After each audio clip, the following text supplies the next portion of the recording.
మూడు పదార్థాలు దొరికితే వీటిని ఉపయోగించుకొనైనా మనం మన యొక్క దీక్ష ఉపవాసం అని కాదు, అక్కడ ఆహారం అనేది లభ్యం అవ్వటం కరువు కాటకాల వల్ల ఇబ్బందిగా ఉంది, దీన్ని తీసుకొనైనా కాస్త మనం మన శరీరాన్ని రక్షించుకుందామనే ఉద్దేశం చేత ఆయన ఆహారాన్ని తయారు చేసుకుంటాడు. ఆహారం తయారు చేసుకుంటే అతిథి నారాయణ స్వరూపముగా విచ్చేసి నాకు కాస్త భవతి భిక్షాందేహి అని అడిగితే అతిథి దేవో భవ అని శాస్త్రం చెప్తుంది. కాబట్టి మనం తినకపోయినా ఇతరులకి పెట్టాలి అని శాస్త్రం చెప్తుంది. మనం తిన్నదే మట్టికి, ఇతరులకు పెట్టిందే మనకి వస్తుంది అని చెప్తారు. మనం తిన్నది ఏమవుతుంది, ఆ ఆహారం లోపలికి తీసుకుంటాం, మలినంగా మారుతుంది, మట్టి పాలు అయిపోతుంది. ఇతరులకి పెడితే పుణ్యం రూపంలో మనకి శాశ్వతంగా మనతో పాటు వస్తుంది అని శాస్త్రం కూడా మనకి బోధిస్తూ ఉన్నది. కావున అతడు ఒకసారిగా అతిథికి ఇచ్చేశాడు.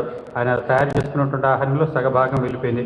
ఇక మిగిలిన సగభాగమైనా మరి మనం తీసుకుందామంటే ఒక సేవకుడు వచ్చేస్తాడు. సేవకుడు వచ్చేసి నాకు ఆహారం లేదు, నాకు ఇవ్వండి అంటే మంచిదని ఆయనకి ఇచ్చేస్తాడు.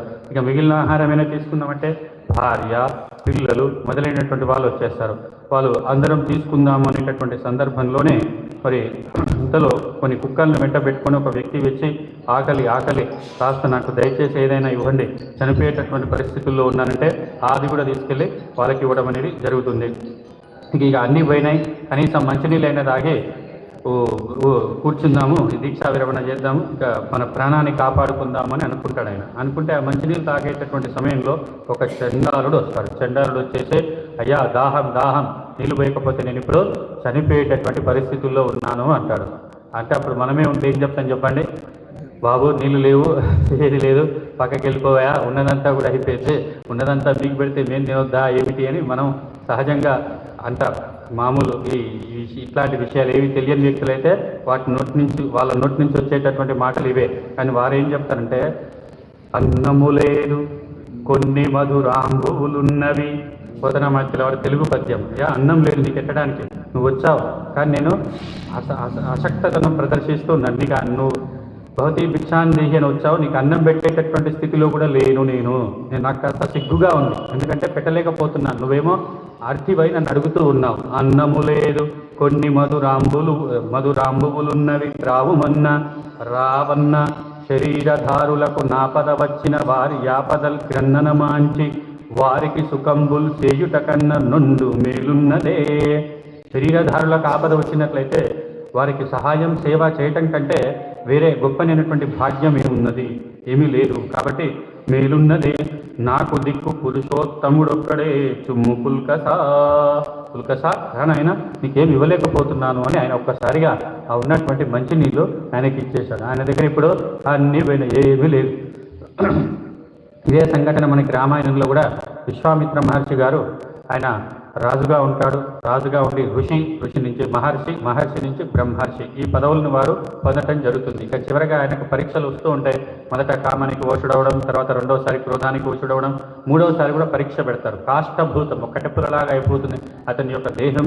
ఈ దేహాన్ని రక్షించుకునేందుకు కొద్ది ఆహారం మనం తయారు చేసుకొని తిన్నట్లయితే బాగుంటుంది అని ఆయన ఆహారం తయారు చేసుకొని ఇస్తరాకులో పెట్టుకొని తిందాము అనుకునేటటువంటి సమయంలో ఒకరు వచ్చేసి నాకు భవతి భిక్షాందేహి అంటాడు. అప్పుడు కామానికి క్రోధానికి ఏ దానికి వశుడు కాకుండా సమర్పయామి అని ఇచ్చేస్తాడు. వెంటనే అతడికి బ్రహ్మర్షిత్వం అనేది రావటం జరుగుతుంది. ఇక ఇతడు బ్రహ్మర్షిగా పరిగణింపబడతాడు. ఇతనిలో ఏ విధమైనటువంటి హరిషడ్వర్గాలకు స్థానం లేదు అని అక్కడ బ్రహ్మర్షిత్వాన్ని ఇవ్వడం జరుగుతుంది రామాయణంలో. ఇక్కడ కూడా మరి వెంటనే దేవతలంతా కూడా ప్రత్యక్షమవుతారు. బ్రహ్మాది దేవతలంతా కూడా ప్రత్యక్షమవుతారు.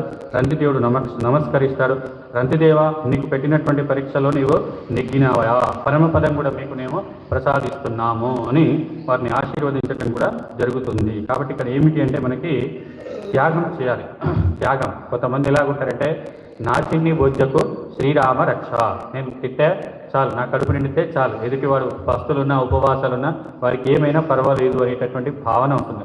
అటువంటి దాన్ని మీరు కాస్త విడిచిపెట్టండి. వారిలో ఉన్నటువంటి వారు కూడా ఎవరు, అహం వైశ్వానరో భూత్వా ప్రాణినాం దేహమాశ్రితః, ఇతరుల యొక్క ఉదరంలో పొట్ట భాగంలో ఉన్నటువంటి వారు కూడా వైశ్వానర రూపంలో పరమాత్మే ఉన్నాడు. వాళ్ళని కూడా కాస్త తృప్తిపరచండి, వాళ్ళకు కూడా ఏదో కొంచెం ఇవ్వండి. అందుకే ఏకస్వాదు నభుంజిత, ఒక్కడే మంచి పదార్థాన్ని తినకూడదు అని కూడా మనకి శాస్త్రాలు చెబుతూ ఉన్నాయి. ఈ విధంగా చెప్పిన తర్వాత అన్ని చరిత్రలు చెప్పారండి. మీరు యదువంశం గూర్చి కూడా కాస్త మాకు తెలియపరచండి అని పరీక్షిత్ మహారాజు గారు అడుగుతూ ఉన్నారు శుక బ్రహ్మను. యదువంశం చాలా గొప్పమైనదట కదా, ఈ వంశం ఎందే